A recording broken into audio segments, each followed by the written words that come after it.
So for this problem, we know that the parents sold 40 pounds of chocolate, each for $2.15 per pound. From that, we can figure out how much money they made total from the chocolate by just multiplying these two numbers together, and that will get us this figure there. From there, we go over here. We don't know how many Vanilla's fudge they sold, but we do know that they sold for $2.15 a pound.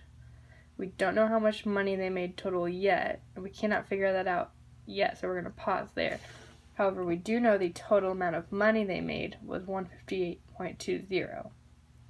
And because we can figure out how much money they made for chocolate by multiplying these two, once we figure out this number, we have to subtract it from our total number, and that will tell us how much money was spent for vanilla, because you have to add these two together to get this.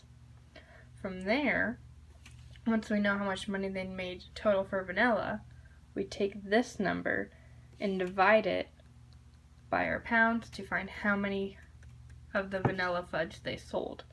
Finally, it's asking for your final answer of how many pounds were sold. So we have to take our 40 and add this number here, however many pounds we sold of vanilla, together, and that will give us our final answer.